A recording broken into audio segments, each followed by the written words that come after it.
ಬರ ಪರಿಹಾರ ಬಿಡುಗಡೆಗೆ ಆಗ್ರಹಿಸಿ ಅಥಣಿ ಕೃಷಿ ಇಲಾಖೆ ಎದುರು ರೈತ ಮುಖಂಡ ಮಹದೇವ ಮಡಿವಾಳ ನೇತೃತ್ವದಲ್ಲಿ ರೈತ ಸಂಘದ ಪದಾಧಿಕಾರಿಗಳು ಪ್ರತಿಭಟನೆ ನಡೆಸಿ 10 ದಿನಗಳಲ್ಲಿ ಬರ ಪರಿಹಾರ ಹಣ ರೈತರ ಖಾತೆಗೆ ಜಮಾ ಮಾಡುವಂತೆ ಸಹಾಯಕ ಕೃಷಿ ನಿರ್ದೇಶಕ ಅಧಿಕಾರಿಗಳಿಗೆ ಮನವಿ ಪತ್ರ ಸಲ್ಲಿಸಿದರು. ಇದೇ ಸಂದರ್ಭದಲ್ಲಿ ರೈತ ಮುಖಂಡ ಮಹದೇವ ಮಡಿವಾಳ ಮಾತನಾಡಿ, ಈಗಾಗಲೇ ಬರ ಪರಿಹಾರ ಹಣ ಬಿಡುಗಡೆ ಮಾಡಿರುವುದಾಗಿ ರಾಜ್ಯ ಸರ್ಕಾರ ಹೇಳಿದೆ. ಆದರೆ ಅಥಣಿ ಮತ್ತು ಕಾಗವಾಡ ತಾಲೂಕಿನ ರೈತರ ಖಾತೆಗೆ ಹಣ ಸಂದಾಯವಾಗಿಲ್ಲ. ಕೂಡಲೇ ಬರ ಪರಿಹಾರ ಬಿಡುಗಡೆ ಮಾಡದಿದ್ದರೆ ಕೃಷಿ ಇಲಾಖೆ ಎದುರು ಉಗ್ರ ಹೋರಾಟ ಮಾಡುವುದಾಗಿ ಎಚ್ಚರಿಕೆಯನ್ನ ನೀಡಿದರು. ವರದಿ ರಂಜಾನ್ ಮುಜಾವರ್, ಎಬಿ ನ್ಯೂಸ್ ಸಂಸ್ಥಾಪಕರು, ಅಥಣಿ. ಪರಿಹಾರ ನೀಡದ ರಾಜ್ಯ ಸರ್ಕಾರಕ್ಕೆ ಏನೇ ಬರಲಿ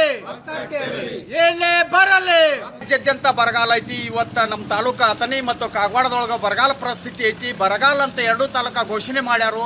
ಆದ್ರೆ ಸರ್ಕಾರ ಏನಾಗೈತಪ್ಪ ಅಂದ್ರೆ ಹೆಸರಿಗೆಟ್ಟ ಘೋಷಣೆ ಆಗೈತಿ.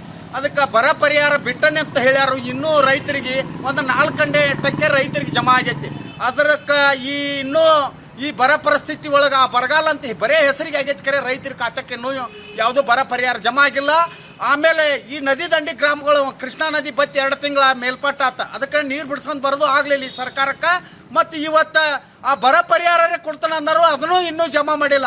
ತಕ್ಷಣ ಒಂದು 8-10 ದಿವಸದೊಳಗೆ ಈ ಜಿಲ್ಲಾಡಳಿತ ಮತ್ತು ನಮ್ಮ JD ಅವರ ನಮ್ಮ ತಾಲೂಕು ಆಡಳಿತ ಕೂಡಿಕೊಂಡು ಇಡೀ ತಾಲೂಕಿನಾದ್ಯಂತ ರೈತರಿಗೆ ಬರ ಪರಿಹಾರ ಜಮಾ ಮಾಡಬೇಕು. ಮಾಡದೇ ಇದ್ರೆ ತಾಲೂಕಾದ್ಯಂತ ಮತ್ತು ಈ ಕೃಷಿ ಇಲಾಖೆ ಮುಂದೆ ನಮ್ಮ ಉಗ್ರವಾದ ಹೋರಾಟಕ್ಕೆ ಮಾಡಬೇಕಾಗತ್ತೆ ಹೇಳಿ ಈ ಸಂದರ್ಭದಲ್ಲಿ ನಾನು ಹೇಳಕ್ಕೆ ಇಷ್ಟಪಟ್ಟಿದ್ದೆ.